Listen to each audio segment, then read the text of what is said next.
চলেন আমি আপনাকে বোঝাচ্ছিলাম, অনেকটা বিষয় বললে অনেকটা নেমে যাব পিছনে, আগের বিষয়টার দিকে আগিয়ে যাই। তাহলে নামাজের কথা বলছিলাম, আপনার কাছে নামাজটার কথা বলছিলাম। সবচেয়ে বড় ইবাদত সেটা হলো নামাজ। আল্লাহ নবী এক সময় যুদ্ধের মাঠে আছেন, যুদ্ধের মাঠে যুদ্ধ চলতে চলতে আসরের নামাজের ওয়াক্ত চলে এসেছেন। নবীকে বললেন, ইয়া রাসূলুল্লাহ, হাবিবাল্লাহ, এই যুদ্ধের মাঠে তরোয়ালের ট্যাং ট্যাং ট্যাং ট্যাং আওয়াজ হয়, বাঁচাও বাঁচাও চিৎকার করে আওয়াজ হয়। হুজুর, আপনি একটা বার দয়া করবেন, আমরা আসরের নামাজটা বন্ধ রেখে আমরা একটু যুদ্ধের কাজটা চালিয়ে যাই। দয়ার নবী গম্ভীর আওয়াজে বলেছিলেন, ও আমার সাহাবারা বলো, সবচাইতে বড় ইবাদত আল্লাহর নামে যুদ্ধ করা না নামাজ পড়া? এরা বললেন নামাজ পড়া। তাহলে বড় ইবাদতকে হটিয়ে দিয়ে তোমরা কেন ছোট ইবাদত নিয়ে ঠেলাঠেলি করো? না না, এটা করা চলবে না। তোমরা কিছু সংখ্যক ব্যক্তি ইবাদত করো, আর কিছু সংখ্যক ব্যক্তি তোমরা পাহারা দাও, আবার কিছু সংখ্যক ব্যক্তি ইবাদত করবে। প্রথম ব্যক্তি নামাজিরা তারা পাহারা দেবে, তোমরা নামাজ পড়বে। কেন? নামাজতে তোমরা যখন ফারেগ হয়ে যাবে, ইয়া রাফি ও ইয়া দাইহি, তোমরা আল্লাহর কাছে দোয়া চাইলে আল্লাহ নামাজের মাধ্যমে তোমাদের জয় জয়াকার করেই দেবে। চলেন আমি আপনাকে বলছি, নামাজ এমন একটা বিষয়, আপনি ডান দিকে বাম দিকে ডাহনে বায়নে সালাম ফিরকার দোনো হাত উঠাকার দোয়া মাঙ্গি, আপনি দুটো হাত তুলে মোনাজাত করেছেন, হাত বহু জিয়াদা না ওটা, হাত বেশি উপরে তোলা যাবে না, ইয়ানি কান্দু সে উঁচি না কারো, এই হাতটা কানের উপরে তোলা যাবে না। দোয়া যা ফারেক হোকার, দোয়া যখন শেষ হয়ে যাবে, দোনো হাত মোহপার ফিরলো, দুটো হাত আমরা মুখ থেকে মসাবা করে নিয়ে আসি। নামাজ এমন একটা ইবাদত, ছেলে হোক আর মেয়ে হোক, আবাল বনিতা যেই হোক না কেন, ডান দিকে বাম দিকে সালাম ফিরিয়ে আল্লাহ দরবারে হাত তুলে দোয়া করে, আল্লাহ আমার এটা দাও, আল্লাহ আমার ওইটা দাও, আল্লাহ আমাকে রোগ থেকে সেবা করো।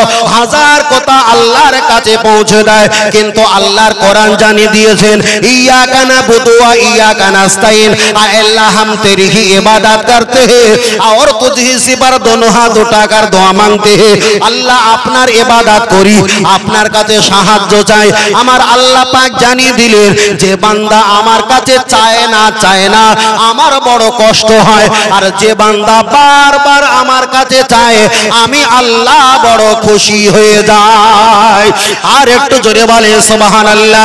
এবার আমি আপনার কাছে বলবো, আপনার যদি বাড়িতে বিপদ আপদ বালা মুসিবত হয়, আগে ভাইপোকে ফোন করার আগে, ডক্টর বাবুকে ফোন করার আগে, গাড়ি অ্যাম্বুলেন্সকে ফোন করার আগে মুহূর্তে আল্লাহর কাছে ইমেল আর মেসেজ করে আল্লাহকে জানিয়ে দাও, আল্লাহ বিপদে পড়েছি, তুমি একটা সুন্দর সূরা আমাকে করে দাও, আমার একটা সুন্দর রাস্তা করে দাও। তাহলে আল্লাহর কাছে ইমেল মেসেজটা পৌঁছে দেবো, তোমার উঠতে যারা জ্ঞানী শক্তিশালী তাদের সাহায্য নেবে।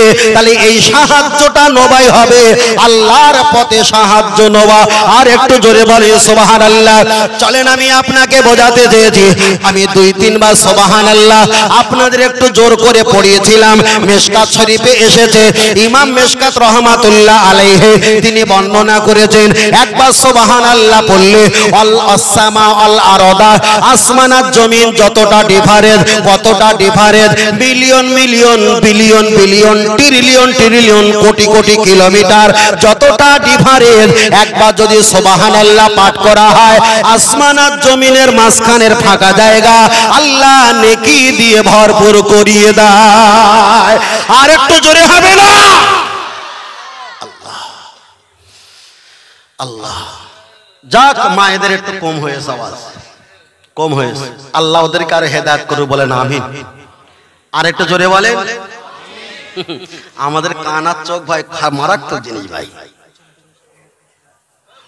পিছনে জায়গা নেই বাবু, একটু যদি সামনে আসছেন, একটু জায়গা, একটু সামনে আসেন বাবা। তাকবীর দেন, নারে তাকবীর। একটু আগে আসেন না, তাকবীর দেন, নারে তাকবীর। আল কোরআনের আলো, আল হাদিসের আলো, নারে তাকবীর। আল্লাহ কবুল করেন, বলেন আমিন। ওই দেখো কজন এরকম হচ্ছে, কিন্তু মাল সরে না। ওই দেখো পাগল, সরে আসেন। হ্যাঁ হ্যাঁ, সরে আসেন, গরম হবে। দেখেন না আমার কেন গরম হচ্ছে, আমার একটু শরীরটা ক্লান্ত আছে, কয়দিন ধরে আমার না অসুবিধা হচ্ছে, আপনাদের একটু গরম হবে। আসেন বাবা, সরে আসেন। বাহ মাশাআল্লাহ। আরে তাকবীর দেন না, আরে তাকবীর। হয়নি, তাকবীর হয়নি। হাবেশ সাহেব ভাই, বালিশ নিয়ে আসেন কটা, যারা ফাঁকিবাজদেরকে ঘুমাতে দেই। তাকবীর দেন না, আরে তাকবীর। দাদু ভাই তাকবীর হয়েছে? তাকবীর হয়ে সত্যি কথা বলেন, হয়েছে? হয়নি তো? নাতির প্রতি দরদ দেখাচ্ছে তো, বলে হয়েছে। বুঝেন না? তাকবীর হবে তো? একটু হাত তুলে তাকবীর দেওয়া হোক। একটু হাত তোলেন, একটু হাত তোলেন। কই ওঠেনি? সকলে ওঠেনি। নারে তাকবীর। আর একটু জোরে নারে তাকবীর। নারে তাকবীর। এদিকে ছেলেরা তো হাতে বালা দড়ি পরে না। বাহ, ফাইন তো। একদম ঢালাই রাস্তা গায়ে, এরা কি হারাম টারাম খায়? সব তো আল্লাহর ওলি। একদম হাতে দড়ি নেই। গজল হবে তো বাবা? গজল হবে তো? আপনি একটু ওঠেন, আপনাকে কাজ দেই। কটা ফুল দেন দিলি, সাউন্ডটা হালকা করে দাও। সে কিডনি সরে অন্য সাইডে গেছে ভাই, একটু হালকা টানেন না জোরে। কি আছে? হ্যাঁ, একটা সাদা ফুল দাও। সাদা দাও বাবা, এক পিস দাও না। কি আছে? বাড়ির পরিবার কিন্তু ক্যামেরা দেখতে পাচ্ছে, অবস্থা খারাপ করে দেবে। এইটা হলো কি ফুল? রাতের বেলা সকাল নিয়ে এসে। তা যাই হোক, আমরা তো রাতের কাজ করি না, দিনের কাজ করছি। কিসের কাজ? আমরা দিনের জন্য বসিস তো, দিনের কাজ। রাত আর নেই, তাই না? এই গোলাপ ফুলের একটু অহংকার বেশি বলে অল্প দিনে ঝরে যায়। এর একটু অহংকার বেশি, আবার কাঁটা বলে আমার গায়ে হাত দিতে গেলে রেজিস্ট্রি হয়ে হাত দিতে হবে। তবে যত ভালোবাসে অতিকালে ডাস্টবিনে পড়ে যায়, তাই না? ডাস্টবিনে যায়।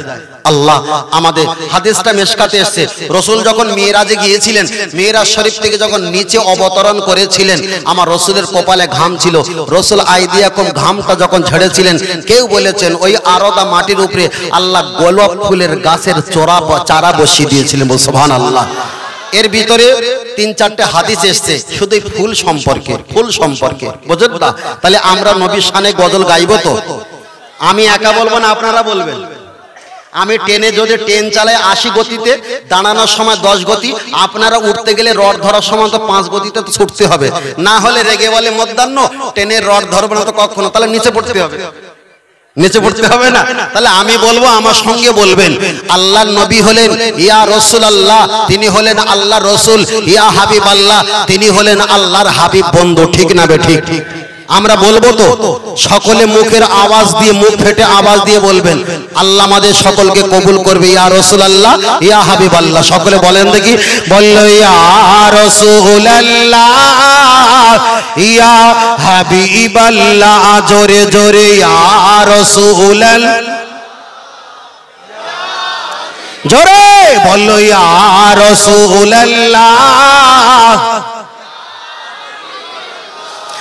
গোলাপ নিলাম, গাধা নিলাম। ওই দেখ, ও ডেকেলে অস্কার ডেকেলে ওর এখানে বসিয়ে দে।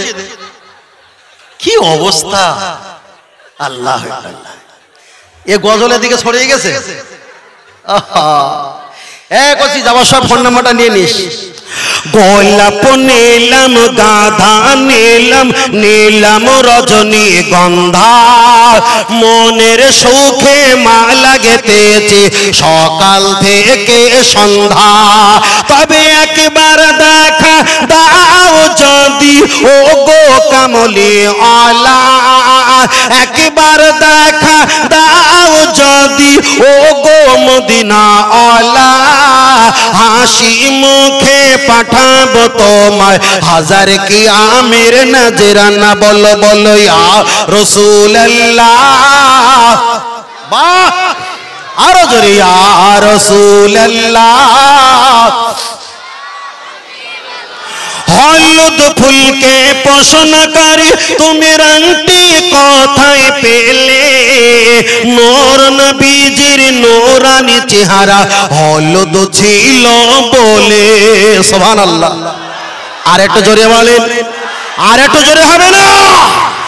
লাল ফুলকে প্রশ্ন করি তুমি রংটি কোথায় পেলে ওহদ ময়দানে নবীজি রক্ত লাল ছিল বলে তাই হলুদ লালের দোকান থেকে তুলে গেতেছি মালা সুযোগ পেলে পাঠাবো তোমায় হাজার দরুদের নজরানা তবে একবার দেখা দাও যদি ও গো কামলি আলা একবার দেখা দাও যদি ও গো মদিনা আলা হাসি মুখে পাঠাবো তোমায় হাজার দরুদের নজরানা বলো বলো ইয়া রাসূলুল্লাহ জোরে বলো ইয়া রাসূলুল্লাহ সাদা ফুলকে প্রশ্ন করি তুমি রংটি কোথায় পেলে নূর নবীজির নূরানি দাঁত সাদা ছিল বলে সবুজ রঙকে প্রশ্ন করি তুমি রংটি কোথায় পেলে জান্নাতি ঘুরে নারীর পোশাক সবুজ থাকবে বলে তাই হলুদ লালের সাদা সবুজের দোকান থেকে তুলে গেতেছি মালা সুযোগ পেলে পাঠাবো তোমায় হাজার দরুদের নজরানা তবে একবার দেখা দাও যদি ও গো কামলি আলা একবার দেখা দাও যদি ও গো মদিনা আলা হাসি মুখে পাঠাবো তোমায় হাজার দরুদের নজরানা বলো বলো ইয়া রাসূলুল্লাহ জোরে বলো ইয়া রাসূলুল্লাহ নারে তাকবীর তো নাম কি রিজওয়ান মাশাআল্লাহ 20 টাকা দিয়েছেন আল্লাহ কবুল করেন বলেন আমিন আর একটু জোরে বলেন আমিন আর একটু জোরে হবে না আমিন আমরা একটু পড়েছি নবীর শান একদিকে দুনিয়ার ইবাদতের কথা হচ্ছিল তারপরে নবীর কিছু মশলা মশাইল ফতোয়া ফরাজের কথা কিছু হালাল হারাম হচ্ছিল তারপরে বলেছি নবী পাকের শান আমরা একই রকম রান্না করে দিলে কেউ হয়তো বেশি খেয়ে ফেলবে কারো হয়তো মোটেই ওই তরকার খেতে পছন্দ হবে না তাই বিভিন্ন রকম রান্না করেছি প্রত্যেকের এক দু পিস করে পাতে পড়া সম্ভব ঠিক না বেটি মাশাআল্লাহ তাহলে পিছনে যারা আছেন বেঁচে আছেন তো কিন্তু আপনাদের চাইতেন মায়েরা বেশি অবশ্য ভাই শ্রোতার চাইতে আমার শ্রোতা মায়ের শ্রোতা বেশি তো হ্যাঁ ওরা বেশি আর বেশি হবার কারণ কি বলেন তিনি 3 ডবল ভাই বলতে 3 ডবল তার কারণ কি জানেন তার কারণ হলো পুরুষদের ট্রেনের যে বগি করেছে ওটা হলো জেনারেল তাই না পুরুষদের জন্য ওটা জিন্স একটা করে দিয়েছে কিন্তু ওর ভিতরে মেয়েরা থাকে না আর মেয়েদের যে ট্রেনের বগি আছে ওখানে যদি কোনো পুরুষ যায় গপ করে ধরবে একদম খসখস করে 500 টাকা লিখবে কত শুনেছেন তাহলে মেয়েদের সংখ্যা ট্রেনের চলানোর ভিতরে কম না বেশি বেশি আপনি কন্ট্রোল রেশন ধরতে যাবেন সেখানে মেয়েদের সংখ্যা স্কুলে আপনাদের এখানে 1000 ছাত্রছাত্রী পড়ে তার ভিতরে 300 ছেলে আর বাদ বাকি 700 মেয়ে আমাদের মাহফিল হচ্ছে মেয়েদের সংখ্যা বেশি পুরুষদের সংখ্যা কম বুঝলেন না এবার একটা কথা বলবেন ভাই আল্লাহ আল্লাহু আকবার আল্লাহ আমার দুটো দাদু ভাই সামনে বসেছে কি বলো বলতেও খারাপ লাগে আমার দাদু ভাই ওনার চোখটা সমস্যা তাই না কালো চশমা পরেছেন আমার ওটা চোখ সমস্যা কালা কালা চশমা ঠিক আছে আমার একটা চোখ উঠেছে হালকা লাল লাল ভাব বুঝেন না কথা বলছি আরো যেন টান ধরছে দাদু ভাই বিয়ে শাদী হয়েছে তো বিয়ে হয়েছে তো বাবা চুপ করো আমি বলেছি অন্য লজিক ঘুরে যাব এখান থেকে ক্রস করব কাটোয়া জংশন বিয়ে আমাদের বিয়ে কে পড়ায় ইমাম সাহেব বিয়ে কে পড়ায় কাজী সাহেব চাষি বেশি আছে ইমাম সাহেব জীবনে বিয়ে পড়ায় না আর হাফেজ সাহেব ভাই ও তো আরো কি বলা যায় উচ্চ মর্যাদার লোক ও জীবনে বিয়ে পড়ায় না কি করে হাতটা ধরে বলে নিম পাতা বেকা বেকা খেতে লাগে তেতো, আল্লাহ এদের দুজনের ভালোবাসা করে দিয়ে নবী ইউসুফ জুলাইখার মতো। লা ইলাহা ইল্লাল্লাহু মুহাম্মাদুর রাসূলুল্লাহ। ভাই এখন 12টা 24 হয়েছে, আর 6 মিনিট পরে জোহরে আযান দেব, 200 টাকা দাও। ইমাম সাহেব কি বিয়ে পড়ায়? ইমাম সাহেব হাফেজ সাহেব বিয়ে পড়ায় না। কাজী সাহেব বাইকে করে এসছে, আসার পরে 40 লম্বা হাত খাতা বার করেছে, লেখাপড়া থাকা সত্ত্বেও শুধু সিগনেচার মেরে যেতে হবে, টিপ মারতে হবে। সে বলে ভাই 2000 টাকা দাও, 1500 টাকা দাও। ঠেলে মেয়ে যদি পালিয়ে বিয়ে হয় 5000 টাকা, সবার সামনে হলে 1000-1200 টাকা, তাই না? 2000 টাকা। তাহলে বিয়ে উকিল, বিয়ে কাজীও পড়ায় না, বিয়ে ইমামও পড়ায় না, বিয়ে পড়ায় কে? উকিল। বিয়ে পড়ায় কে? উকিল। আর আমাদের সমাজে উকিল হয় কে? যে সেকেন্ডে 42টা করে মিথ্যে কথা বলতে পারে, পাক্কা চিটিংবাজ। আমি বলছি বিয়ের কাজটা বিশাল দামি। একটু ডক্টর, মাস্টার, শিক্ষিত, জ্ঞানী, আকেল না, একটু বয়স যাতে যুবক থাকে, একটু শিক্ষিত মানুষকে দেখে উকিল বানাবেন। এই যদু মধু সদুরে উকিল বানাবেন না। বিয়ে হয়নি এ কথা বলতে পারবো না, বিয়ে হয়েছে, কিন্তু আগামী দিন থেকে এমন সিস্টেম আমরা করব না। প্রতিটা কোথায় যেন আমাদের কিছু শেখার বিষয় থাকে। ছোট্ট করে বিয়ের একটা মশলা বলবো, বলে আবার মায়েদের ওপারে চলে যাব। ঠিক আছে বাবা, চলে কি বাবু? হাওসা কিছু বলবো নাকি? আল্লাহ না, বিয়ের পাশে বাকি আছে, বাকি নেই তো? দেখো বাকি আছে না, ওরা দেবে না ভাই, ওরা দেবে না। আল্লাহ চলেন, আমি আপনাকে বোঝাতে চেয়েছি বিয়ের ব্যাপারে সংক্ষেপে আপনাদের কাছে কিছু মশলা বলা যাক। ও বাপজিরা একটা বার খেয়াল করে দেখেন, আমাদের সমাজে বিয়ে হয়, আর বিয়ে হবার সময় কিছু কিছু মেয়েরা, কিছু কিছু যুবক ছেলেরা ওই রাস্তার ওখানে কলা গাছ দিয়ে, কিংবা প্যান্ডেল করে, গেট করে, বাঁশ দিয়ে, কিংবা চেয়ার টেবিল বেঞ্চি ফেলে দিয়ে যারা বিয়ে করতে আসে, ওদের রাস্তা আটকায় না। সঠিক মশলাটা খুব স্বল্প বলছি, এর ভিতরে বেশি সময় দেবো না। তাহলে বিয়ে করার সময় যেসব ছেলেরা পক্ষ থেকে, জামাইয়ের পক্ষ থেকে আসে, আমাদের বাড়িতে আসবে, আসা এতটা রাস্তা চলে আসলো, কেউ আটকালো না, কিন্তু মেয়ের বাড়ি ঢোকার মাত্র 10 হাত 20 হাত বাকি আছে।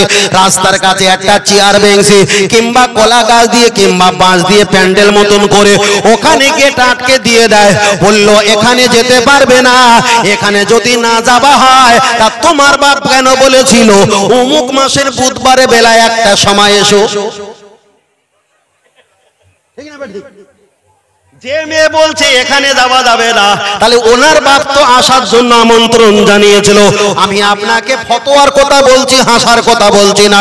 শরীয়তের মাসলা হলো, যারা মেহমানদেরকে অপমান করা, মেহমানদের কাছে জোরজবস্তি টাকা লওয়া, এটাই হলো হারাম, হারাম, হারাম, চলবে না।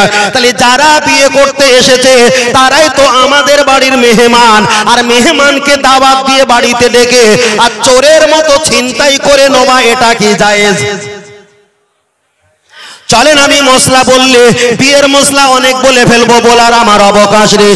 গুটি কত একটা দুটো আপনার কাছে বলছি, লক্ষ্য করে দেখা যায়। আমি আপনার কাছে বললাম বিয়ে যখন হয়ে গেল, বিয়ে হওয়ার পূর্বে ছেলের তরফ থেকে একটা এটার্জি চলে এসছে। ওই এটার্জিতে কি থাকে? পাতলা একটা ওড়না, যা ইন্ডিয়ার বাইরের পৃথিবীও দেখা যায়। আবার ওতে আছে দামি দামি শাড়ি, ওতে আছে দেখা যায় সায়া, ওতে আছে জামা, ওতে আছে জুতো, ওতে আছে অনেক কিছু, মাখামাখির ব্যাপার আছে। কিন্তু একটা লজিক, দামি কথা সীমিত কিন্তু অতি দামি। বিয়ের জন্য 1000 টাকা জুতো, 1000 টাকা শাড়ি, 1000 টাকার অনেক কিছু নিয়ে আসলো, কিন্তু মেয়ের কাছে দিয়েছে তুমি একটু সাজগোজ করে নাও, আধা ঘন্টা পরে আমরা বিয়ের প্রস্তাব নিয়ে আসবো। মেয়েটা সাজগোজ করেছে, কিন্তু কপালের কি পরিহাস, মেয়েটা এত কিছু সাজগোজ করার পর দেখতে পায় নাকের মাথায় দেয় একটা নাক চাবি, দাম মাত্র 600 কিংবা 1200, দাম মাত্র 1600 কিংবা 1800, এত টাকা দিয়েছে, এখানে কিন্তু জয়েন হলো না। যদি ছেলের পক্ষ থেকে নাকের আনতে ভুলে যায়, এ সমাজ কি তাকে বিয়ে দেবে বলে মনে হয়? আমি আপনার কাছে বলছি, পৃথিবীর কোন মুফতি সাহেব থাকলে তাকে জিজ্ঞাসা করে নেবে বিয়ের ব্যাপারে আপনি নাকের পরেন আর নাই পরেন, পড়লেও কোনো গুনাহ নেই নেকি নেই, আর না পড়লে কোনো গুনাহ নেই নেকি নেই। কিন্তু সমাজের দাদিরা নিরা ভাবিরা এত বড় মূর্খ জাহেল, একটা মেয়ের জন্য 1000 টাকা শাড়ি, মেয়ের জন্য জামা, মেয়ের জন্য জুতো, এত কিছু নিয়ে আসলো, কিন্তু একটা নাক চাবি নাকের না আনার কারণে ওই বিয়েটা হটিয়ে দেয়। আগে বাড়ির থেকে নিয়ে এসো, আগে তুমি দোকানে গিয়ে নিয়ে এসো। আপনি কি একটা বার বলবেন যে ভাবি চাচি ওই নাক চাবির জন্য 2 ঘন্টা বিয়ে স্টপ করে রেখে দিয়েছে? নবী আমার একটা হাদিস শরীফে বললেন, বালগমি উসাল্লুনা, নাজান যখন হবে নামাজের জন্য তোমরা দেরি না করে নামাজের জন্য তৈরি হয়ে দাও। আল্লাহ নবী পরে বলে দিয়েছেন, অমাইয়েতেনা, কোন ব্যক্তি যদি মৃত্যুবরণ করে তার মাটি দেওয়ার জন্য, দাফন কাফনের জন্য আগে তোমরা প্রস্তুতি হয়ে যাও।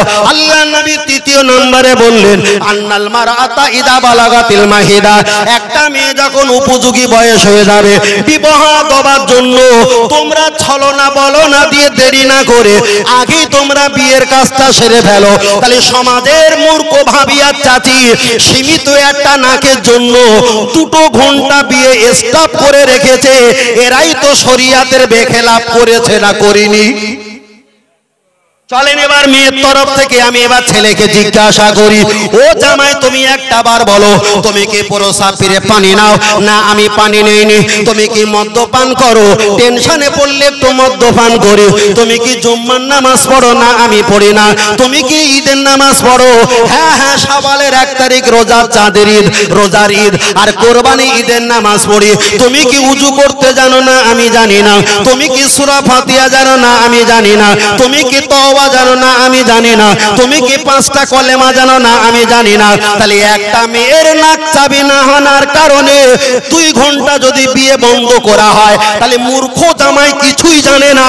তাহলে এখানে তো বিয়ে টোটাল বন্ধ করাই দরকার।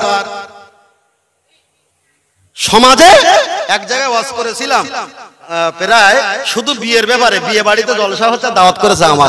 তোর পক্ষঘাত রে, তুই দাওয়াত করেছিস আমার। বিয়ে বাড়ির রস করতে করতে করতে করতে করতে করতে মেয়েদের বলেছিলাম তোমরা হাতে বেশি চুড়ি পরবা, আর রাত 3টের সময় রেন্টনের আওয়াজ তোমার ননদের নন্দায়ের ঘুম ভেঙে যাবে। ও চুড়ি কিন্তু কুরুল দিয়ে ভাঙা যায়।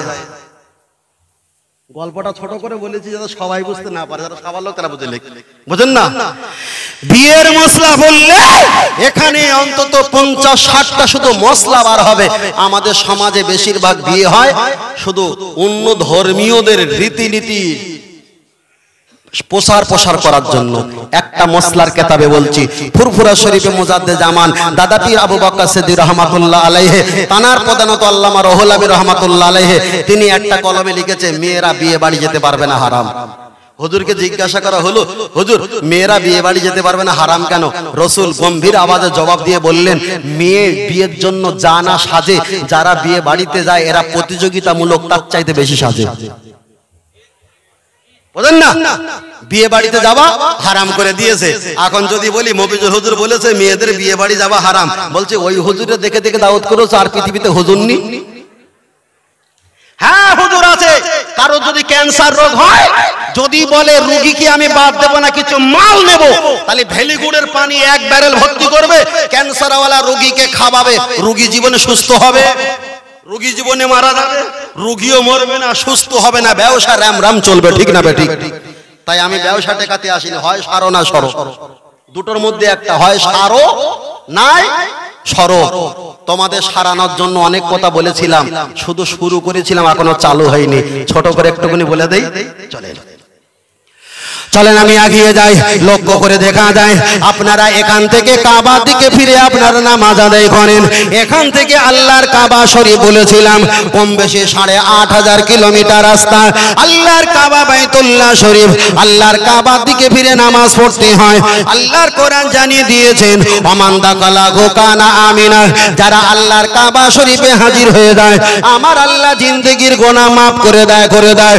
আপনাদের এলাকায় কে হাজী সাহেব আছে আমি জানি না, কে উমরা পালন করেছে আমি জানি না, কোথার অ্যাঙ্গেলে একটা আমি বলে নিলাম। কেউ যদি ঘুমিয়ে ঘুমিয়ে স্বপ্ন দেখছে আমি কাবা শরীফ তওয়াফ করেছি, সকাল হয়ে গেছে, যিনি স্বপ্ন দেখেছে আমি মক্কা শরীফটা তওয়াফ করলাম, হজের কাজগুলো আমি সমাপ্ত করলাম, ঘুমিয়ে ঘুমিয়ে এমন কোন স্বপ্ন দেখলে সকালবেলা ওই ব্যক্তিকে কি হাজী বলা যাবে? হাজী বলা যাবে কেন? ঘুমের ঘরে স্বপ্ন যোগে উনি তো কাবা তওয়াফ করেছেন, আল্লাহর কাবা শরীফটা উনি 7 বার প্রদক্ষিণ করলো, হজের কাজগুলো সমাধা করলো, কিন্তু সকাল হয়ে গেল, ওকে কি হাজী বলা যাবে? না, না, যাবে না, যাবে না। তাহলে ঘুমিয়ে ঘুমিয়ে কেউ যদি হজ করে ওকে হাজী বলা যায়? না, না, না, না। যদি কেউ বলে ঘুমিয়ে ঘুমিয়ে হজ করলে ওকে হাজী বলা যায়, তাহলে এবার আমার ব্যাকগ্রাউন্ড জবাব দিতে হবে। কেউ ঘুমিয়ে ঘুমিয়ে কারো সঙ্গে বিয়ে করেছে, ওটা ওটালি তার স্ত্রী হবে নাকি? আমার ব্যাকগ্রাউন্ড জবাব দিতে হবে। তাহলে ঘুমিয়ে ঘুমিয়ে বিয়ে করলে কখনো ওটা স্ত্রী হতে পারে না, আর ঘুমিয়ে ঘুমিয়ে হজ করলে ওই ব্যক্তিকে কখনো হাজী বলা যাবে না, যাবে না। কিন্তু শরীয়তের মাসলা হলো, আর দাদু ভাই আপনি যদি হজ পাকে চলে যাও, আপনার স্ত্রীকে নিয়ে আপনি হজে যেতে পারবে, আপনার মাকে নিয়ে হজে যেতে পারবে, আপনার মেয়েকে নিয়ে হজে যেতে পারবে, আপনার দেখা যায় মা যদি সঙ্গে থাকে আপনার বোনকে নিয়ে আপনি হজে যেতে পারবে, কিন্তু আপনার শাশুড়িকে সঙ্গে নিয়ে হজ পাকে যাওয়া যাবে না, আপনার চাচিকে সঙ্গে নিয়ে হজ পাকে যাওয়া যাবে না, আপনার দাদি কিংবা নানিকে সঙ্গে নিয়ে হজ পাকে যাওয়া যাবে না, আপনার ভাবিকে সঙ্গে নিয়ে হজ পাকে যাওয়া যাবে না। এবার আমি একটা ছোট করে অ্যাটম বোম ফেলি, যে কাবার দিকে তাকালে 120টা করে রহমত হয়, যে কাবায় আল্লাহর কোরআন নাজিল, যে কাবায় তাকালে জিন্দেগির গুনাহ মাফ হয়ে যায়, যে কাবার গেলাপ ধরলে 14 জায়গায় দোয়াটা কবুল হয়। ইন্নী উরিতু তোয়াফা ইয়াসির ওয়া তাকাব্বালহু মিন্নী, আল্লাহর কাবাটা তওয়াফ করলে জিন্দেগির গুনাহ মাফ হয়ে যায়। যে কাবায় নবীদের আগমন হওয়ার জায়গা, যে কাবায় আল্লাহর কোরআন নাজিল হয়েছে, যে কাবায় কোটি কোটি নবী রাসূলেরা তারা ওখানে ইবাদত করেছে, যে কাবাটা হলো পৃথিবীর সবচাইতে মধ্যবর্তী জায়গা, যে কাবার দিকে তাম পৃথিবীর মানুষেরা কাবাতে শরীফাতে বলে ওরা নামাজ আদায় করে, ওই কাবা শরীফে যদি তোমার ভাবিকে নিয়ে, তোমার যদি ভাগনা, তোমার যদি ভাগ্নিকে নিয়ে, তোমার যদি চাচিকে নিয়ে, তোমার যদি দেখা যায় তোমার মামিকে নিয়ে, তোমার এদিকে প্রতিবেশীকে নিয়ে আল্লাহর কাবা যদি যাওয়া শরিয়াতে হারাম হয়, যেটা হলো আল্লাহর কাবা, ওই কাবা দিয়ে আল্লাহর কাবা শরীফে যদি যাওয়া শরিয়াতে হারাম হয়, ও আমার বাপজিরা একটা বার বলবে, তোমার দেওর বাইক নিয়ে চলে যাচ্ছে, তোমার প্রতিবেশী বাইক নিয়ে যাচ্ছে, আর তুমি প্রতিবেশীর বাইকের পাশে বসে এখান থেকে মেন রোডে ওঠার জন্য চলে গেছো। আমি আপনাকে বোঝাতে চেয়েছি আল্লাহর কাবা শরীফে নিজের ভাবিকে নিয়ে যাওয়া যাবে না, নিজের চাচিকে নিয়ে যাওয়া যাবে না, নিজের দাদি কিংবা নানিকে সঙ্গে একা নিয়ে যাওয়া যাবে না, এমনকি তোমার স্ত্রী মা যাকে আমরা শাশুড়ি মা বলি, শাশুড়ি মাকে সঙ্গে করে নিয়ে আল্লাহর কাবা যাওয়া যাবে না। তাহলে আল্লাহর কাবা যদি এত গুণ ব্যক্তিকে নিয়ে যাওয়া শরিয়াতে হারাম হয়, ও যুবকেরা পরের ভাবি পরের বউকে বাইকে বসে তোমরা মেন রোডে ছেড়ে দাও, এটা কি করে জায়েজ হতে পারে? গোনা হবে না? বলছে না হুজুর উপকার করছি। উপকার করো, একটা মেয়েকে ঘন ঘন সালাম দাও, ওই 1 হাত সেলাই করতে গিয়ে তার পরের দিন 5 হাত ছেড়ে যাবে। উপকার, ওটা উপকার চলে।